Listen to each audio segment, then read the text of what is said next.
we have this video here from Rax. Rax is awesome. That is called My Day One Thoughts on the New Path of Exile League. And I want to watch this video to see what he has to say about it, because I've been enjoying the league a lot. I am still in the campaign, but during the campaign you still interact with the league mechanic, doing the breaches and doing the Genesis 3. The Genesis 3 is fucking awesome. So I really been enjoying the league. I want to see what Rax has to say in here. Let's go. Hi everyone, it's Rax. Hi. It's essentially the start of the second day of the Path of Exile 1 League. And I wanted to make a quick video talking to you why I think that this patch was kind of a big success in terms of the patch notes to the actual game. I think it is a big success too. As well as the mechanic for Breach. I'm not the greatest Path of Exile one ever. I'm not the leading expert. But I have played a couple of seasons now, and I have played a lot of the ARPGs. And I think a lot of the things that Grinding Gear Games has done here work very well. So I just like to talk through it. It's going to be a very positive video. So first of all, let's talk about quality of life. The thing that impacts me or impacted me the most is something that I don't even know if I saw in the patch notes. And I thought I read them decently, but maybe I missed it. And I'm going to demonstrate for you what it is exactly. So if I'm in the second zone here in the mud flats, the developers at Grinding Gear Games have made a change. And on your mini map here, they will show you like important things from a much further distance away. I know that this has changed because I just ran the campaign several times to warm up for the league. And I spent a lot of my time, you know, as someone who doesn't have every layout memorized, just kind of, you know, wandering around where the hell. Honestly, I didn't know this, but it is awesome that it is in there, and I am like that too. I wander around trying to find my way because I still don't know the layouts in PoE 1 as well as I do in PoE 2, so I wander a lot. Hell do I go begging to find the door to go to the next area? But let me approach the edge of the map here, and I'll show you when we finally see the door, and we can make a note of how far away it is. And you might think, that's a pretty small thing. That doesn't really matter, right? Well, not really. I would say it felt significantly different.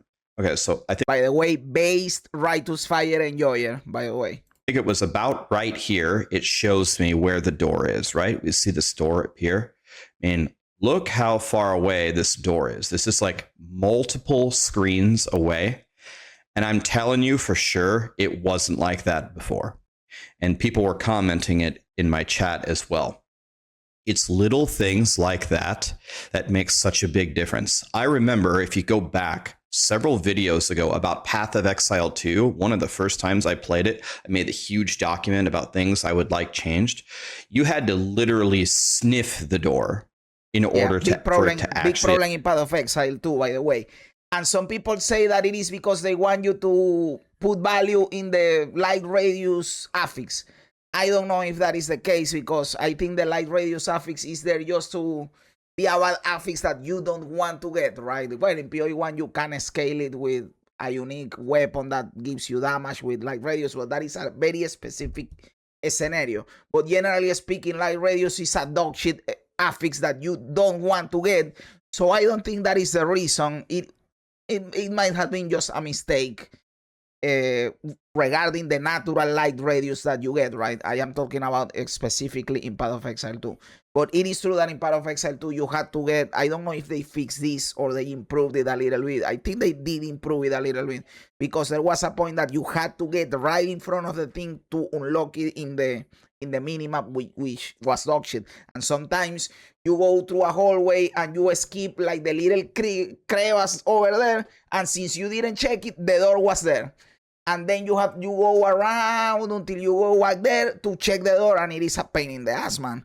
So this is indeed cool for people like me that you still don't know where to go, you know.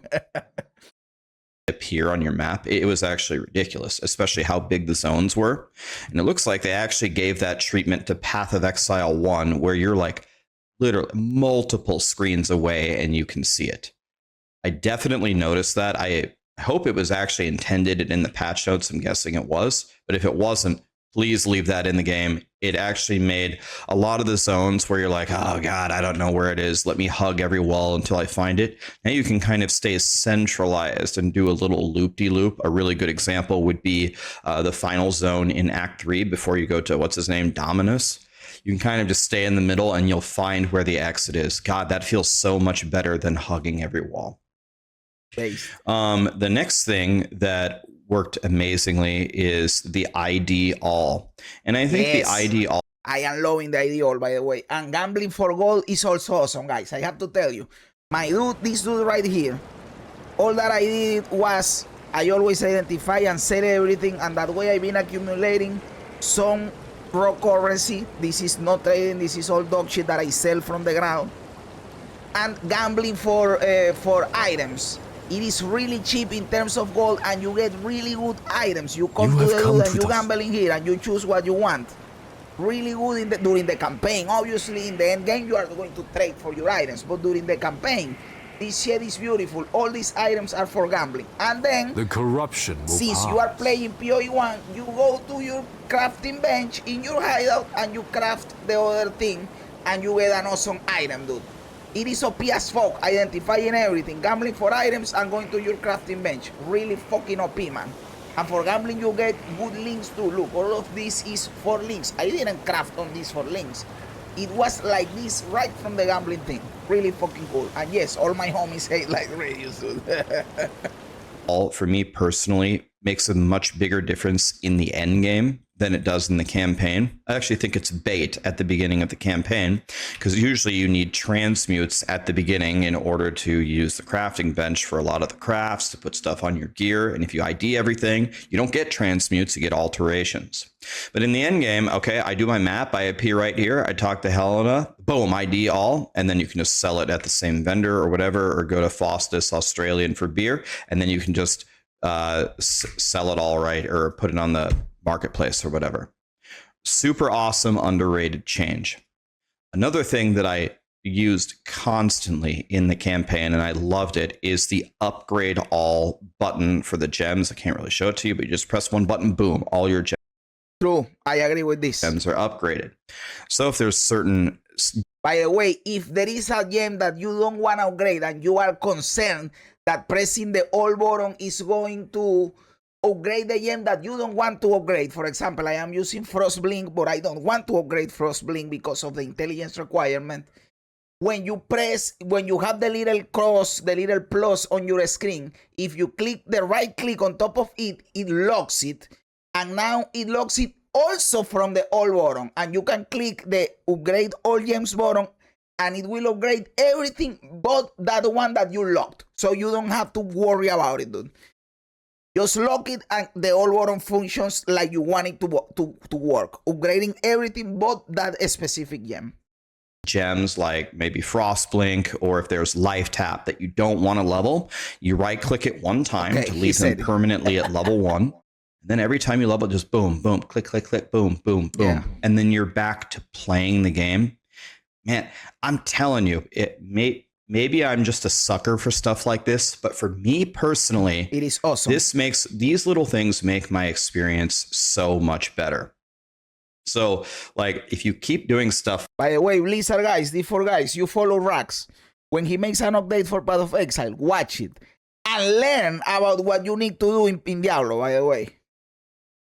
But obviously, an upgrade all gems button is not going to say Diablo, but watch it in terms of the Genesis 3 for the bridge mechanic, or how a league mechanic works for a season, like the whole bridge thing.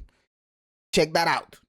Like this, grinding gear games, I do think you are improving the game for the veteran players, obviously, but I do genuinely think you're making it more accessible for new players. I think that they've literally officially said that's not their focus for PoE 1. PoE 2 brings in the new players. PoE 1 is designed for the veterans, but I think these changes help both.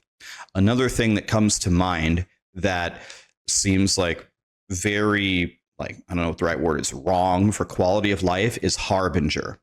I really like Harbinger. I really like that. I like the mechanic too. And I think he's going to talk about having to pick up all the charts. because that is what is annoying about the Harbingers, that you have to pick up the 10,000 shards that they drop. Let's see what he says. That game mode or that end game mechanic, but the problem is it drops so many million pieces of currency, like the different shards that you have to go click, pick up. It would be so nice if Harbinger could get the quality of life pass for the next round, and then I would actually love to play that mechanic, because it hurts my wrist so bad. Click, and pick up 15,000 shards that it makes me not even want to do it. The breach mechanic, for me, it's not like the breach mechanic was the most awe-dropping thing that the old breach, guys, and I know, I have said this before, so it is not new if you have been following me. You know that I think the old breach mechanic sucks, or how it is in Path of Exile 2. How the current breach mechanic is in Path of Exile 2, that you step on the hand and it's open the thing and you just kill monsters. It sucks dick. The new breach is way better the new breach that it is in PoE 1, and you still have that one, by the way. It is one of the ways of playing it, but now you have the bar mini game that you have to fill up the bar, and you also have the other mode where you have to destroy the hive. That one is insane, that you have to protect Aelith while she's doing the cast. Brother, really fucking good. The whole mechanic, the whole rework is a W. So much that now I want this rework to go into PoE 2. Now that I know this breach, I can go back to that fucking dog water breach that we have in PoE 2. Now you have to give it to me in PoE 2, man.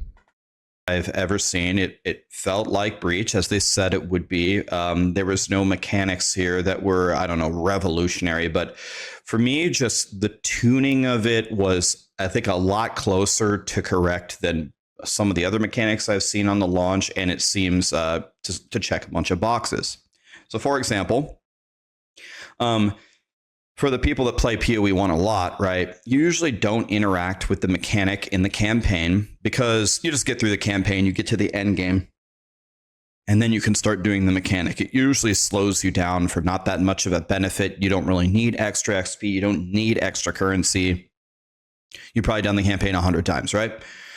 However, that was the attitude that I had going in, and it's also the strategy that I used. But I did do a few breaches here or there at different intervals just to see what would happen, and I felt the tuning was about right. Like, if I just AFK'd, it is okay to do it during the campaign, and I know that what he's saying in here is true, and people always recommend don't engage with the mechanic during the campaign, the first campaign, when you are starting the game out, because you are wasting time or whatever.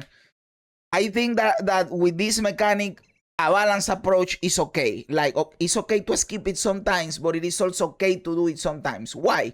Because when you do it, you upgrade your graft, your little arm that does things and deals damage. And the only way of doing it is engaging with the mechanic, right? And it is OP as fuck. It deals a lot of damage. So if you want to keep up with it, you have to do the mechanic. But also, you can overkill it, right? So a good approach is mechanic, no mechanic, skip it, you know? And I just let everyone bum rush the girl in the middle, I would lose. But if I fought and I did my best, I would win. They did decent damage to me, but not overwhelming, ridiculous one-shot damage to me. So I felt like it was a bit of a fight. And every time I stopped to do it, I seemed to get decent rewards. I got a chunk of currency. I need anything at the beginning of the game. It gave me really good items. It either gave me really good sockets, or it gave me yellows or something. So I felt like the tuning here was pretty good. It was a mechanic that I'm playing. I could fail it, but it felt pretty fair. And it felt like if I stopped and did it, it was rewarding. I felt the same. Nice job there. And the graphs. Also, I like he's not mentioning, but I like that you can go a step further with the little things that they give you that people feel that is similar to Blight. People feel that is similar to Blight because, first of all, you are defending waves of enemies. Blight is like that. And also in Blight, you build the little towers, but in here you don't build the towers, but you have sometimes 1, 2, 3 little powers that you can activate at the moment that you want. So one power gives Aelith a shield, another power gives her healing, Another power drops meteors that destroy enemies. Another one freezes them. So also interacting with this little extra step is also fun. It is cool. And it has randomness to it. You don't always get the same powers or the same amount of powers. And you have to know when to use them to take advantage of them. It is really cool. The whole thing is cool, man. And he's going to say that the graphs are cool, and obviously. Did seem to help, as they said in the early game. I didn't find any that were just perfect for the synergy for what I was doing, but the ones that I did use were still powerful anyway. So just getting that part right and feeling good made a big difference. One thing that I like about this mechanic is the same reason that I like the mechanic for PoE 2. It's pretty straightforward. You know, not a huge tutorial is needed. You run in and you just start fighting. You go to the tree, you pick some stuff, you put the hand in and you hit craft. Stuff like that. PoE 1, on the other hand, you know, to play devil's advocate, is known for having the complicated mechanics that people like to dive into and spend a lot of time. This one is not a complicated mechanic. It is cool and appears to be complex, but it isn't. And that is the sweet spot, man. This is a beautiful mechanic. Theory crafting and And I do think there is some depth to this mechanic, so you don't want to make it too easy. But the fact that it was very approachable for people, at least to initially use it, is also a big win, in my opinion. The different types of breaches, actually, they make a difference in my build. I don't know if they make a difference for other people, but they matter to me. I would much rather have the breach be expanding outward than them come to me. Because if they come to me, then I have to stand here, and if they're ranged, then I have to move around and kill them. I like more the one that where they come to you. While they blast the girl trying to, you know, mess with the breach. So, and then the Sky Fortress is very valuable, but the actual waves of it, at least for my current gear, it's tough for me. So it's good to get a variety, and it's good that they're actually different enough in the way that they occur that I do have my favorite ones. So if I ever see a breach that's expanding outward, I always do that one because it's good for my build. I just run around the edge and boom, boom, boom, boom, boom, and I win easily. So you did something right there. It's got boss fights in it. No spoilers there, but I found some boss fights. And then the final thing is you're able to really customize your rewards. And this place is awesome, by the way. Even from a lore perspective, these are acolytes of Chayula, by the way, that you can play an acolyte of Chayula in PoE 2. These are the guys. So your acolyte of Chayula in PoE 2 comes from here. They are connecting the stories from the two games, which is awesome. And the whole Genesis 3 mechanic, beautiful, man. In a pretty intelligent way, right? Like, I don't know. I'm just clicking random stuff. Don't copy my tree. I have no idea what I'm doing. But you can go through here, and I have another point, and you can kind of customize exactly what you want and fill in the different branches. Overall, I think a lot of things were done well here, and I can't think of too many things to complain about, which is not usually what happens. I usually just complain about everything. So just wanted to make a quick positive video. If you're playing PoE 1, would love to know what you thought of it. Do you agree? Or I agree with you. Am I missing something? Did you find something that was horrible? Honestly, so far, I have nothing to complain about. I know people will find something to complain. Maybe the meta game, maybe what is OP. I don't know. People will find something to complain about. But so far, my experience has been beautiful. Like, I'm liking way more than the Mercenaries yet, because the Mercenaries, remember that they one-shot you out of nowhere, and it was a pain in the ass. So sometimes you didn't want to interact with the Mercenaries. They are going to kill me. And let's be honest, fighting the Mercenary is not as fun as doing the hype breach, right? So this one is way better than the Mercenary one that was the previous league that I played. So this, I have nothing to complain in this time around. This is a W all around. Horrible about it. And if you haven't played PoE 1, I'd give it a try. I'm having a lot of fun. I'm definitely going to be blasting. Anyway, thank you so much for watching. I also recommend PoE 1. If you are not a PoE player, play PoE 1 and 2. If you are a PoE 2 player and you don't want to play PoE 1 because it is old, because it is click to move, because the graphics, dude, give it a try. The game is fucking awesome, dude. Watching, guys, and let me know, are there any particular PoE 1 videos you'd want me to make? Again, I'm following Pox's Righteous Fire Guide, so I don't have a specific build guide here, but if there's something that you want me to make, drop it down below. I'll read through it and see if I can do that for you. Have a great day, guys. The holidays are coming up. I hope you guys are well. Thank you. Hey, dude, thank you for this video, Rax. I like it. And yes, it is a positive video just explaining the Ws that we have in PoE 1 and things that we can obviously learn and take for PoE 2. I hope they rework Breach with these new things. I know that the Genesis 3 cannot make it. I don't necessarily want the Genesis 3 to make it to PoE 2. It would be awesome. But when I say that improve Breach with this, I am referring more to the actual mechanic when you are playing, right? Like when the monsters come to you, or the little things like the blight-like mechanics, the little powers, because all of that is cool in comparison to the breach that we have in PoE 2. Now, if you also give the Genesis 3, that is insane, right? But yes, this is a W patch, and I agree with Rax. And thank you, Rax, for the awesome video, my dude. What do you guys think? Am I right? Am I wrong? Am I a clown? Am I a genius? Let me know everything in the comments below. I love reading comments even when they don't agree with me. Also, remember to like the video, to subscribe to the channel, all that cool stuff. Guys, thanks for being here. You guys are awesome. God bless ya. And remember, don't be afraid ever, because this is just a ride.